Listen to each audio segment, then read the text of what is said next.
In the last episode, I spoke about the importance of thinking like a risk manager when managing a worst case scenario.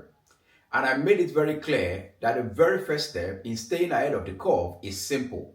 You must define the problem ahead. So in today's episode, we are breaking down exactly what it means to define the problem and how small businesses can achieve this using three practical tools: the SWOT analysis, the stakeholders engagements, and the PESTEL framework. What is SWOT analysis and why is it particularly relevant for SMEs when defining the problem?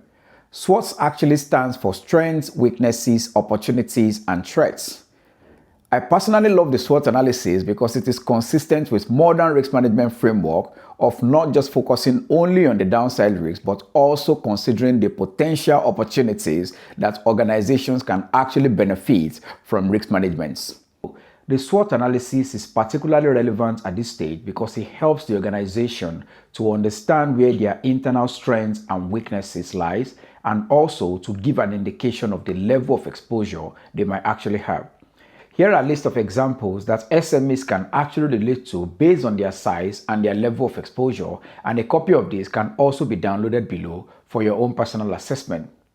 Now, let us go to the next stage, which is stakeholders management. Stakeholders management is actually very crucial at this stage because most business risk exposure and the opportunities the company have often come directly from the people and institutions they actually engage with. To keep things very simple, these stakeholders can either be internal stakeholders or external stakeholders. The internal stakeholders are usually involved in the activities of the business. Take, for example, the owner of the business, an employee of the business, or a business partner who is also actively involved in the business. Imagine a key internal stakeholders like your employee resigning from the business unexpectedly. How does that affect the continuity of the business, especially when there are no succession planning in place?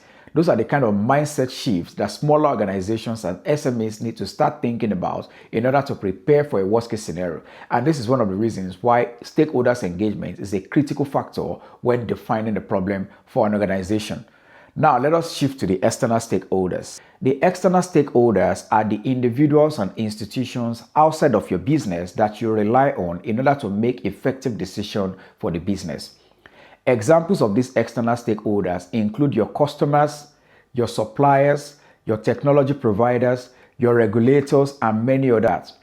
The real reason why you need information about your external stakeholders is to understand how changes in their factors can have a major impact on the continuity of the business. If your technology provider suddenly collapses, how does that affect the continuity of your own business?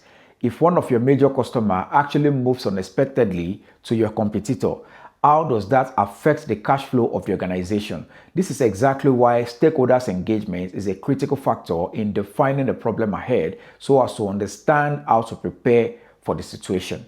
Now that we have actually explored the internal factors using the SWOT analysis and also the stakeholders engagement in understanding how both the internal and external factors can affect the organization's ability to continue during difficult times, let us now move to the final part of defining the problem, which is understanding the wider environment using the PESTEL framework. What does the PESTEL framework stand for? It stands for political, economic, social, technological, environmental, and legal factors.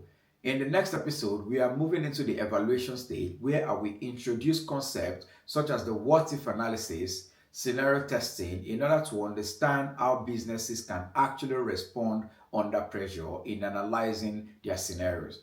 If you find this video very useful, I encourage you to hit the subscribe button and share with your friends and families who actually run a small business organization. Thank you for watching. See you in episode 5. Bye for now.